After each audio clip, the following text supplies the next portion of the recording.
ఈరోజు నేను మా మూడో కొడుకు Viraj Madhav Reddy number 10 king Henry's రోడ్కి వచ్చినాము.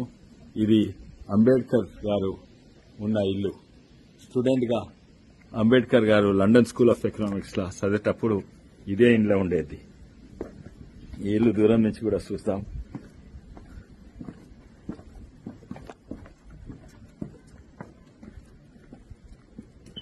ఈ చుట్టుపక్కల అంతా ఇట్లుండేది. ఈ ఇల్లు అంబేద్కర్ గారు ఉన్న ఇల్లు.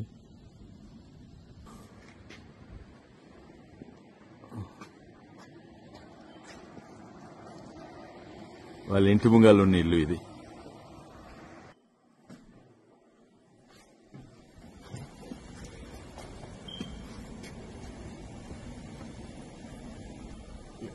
ఇంటి లోపలికి వచ్చినాము.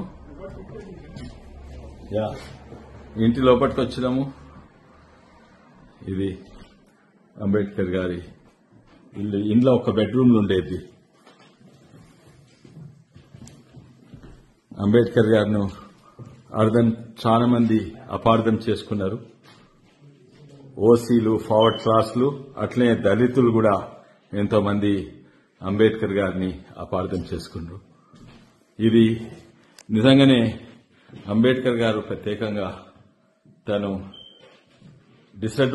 సమాజంలో డిసడ్వాంటేజ్ వెనుకబడిన వాళ్లను సమాజము ఎట్లా వాళ్ళని సమానంగా చూసుకునే కాదు, సమానంగా అయ్యేటట్టు ఎట్లా చేయాలని ఆయన చాలా రీసెర్చ్ చేసిండు.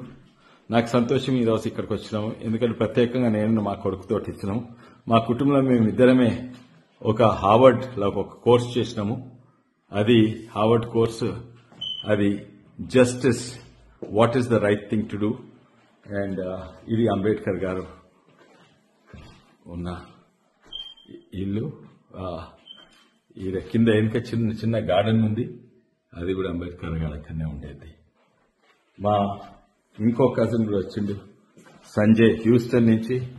సంజయ్ ఎక్కడ? హ్యూస్టన్ నుంచి వచ్చింది సంజయ్. అండ్ ఫస్ట్ టైం మేము ఇక్కడికి వస్తున్నాము. ఇలా బంగ్లా మీద ఒక రూమ్లు ఉండేది. బంగ్లా మీద ఒక బెడ్రూమ్లు ఉండేది అంబేద్కర్ గారు. ఇగో ఇది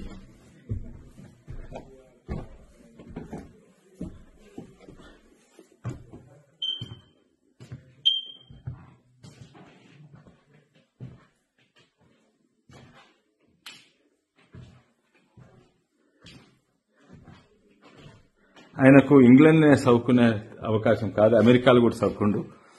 గాంధీ, నెహ్రూ వీళ్ళందరూ కూడా ఎంతో మంది మహానుభావులు. ఇది కింద చిన్న గార్డెన్ లో అంబేద్కర్ గారి స్టాచ్యూ ఉన్నది. ఎంతో మంది మహానుభావులు ఫారిన్ వైజ్ చదువుకున్నారు, కానీ కొంతమంది ఎంతో మంది కేవలం ఇంగ్లాండ్లోనే చదువుకుండ్రు.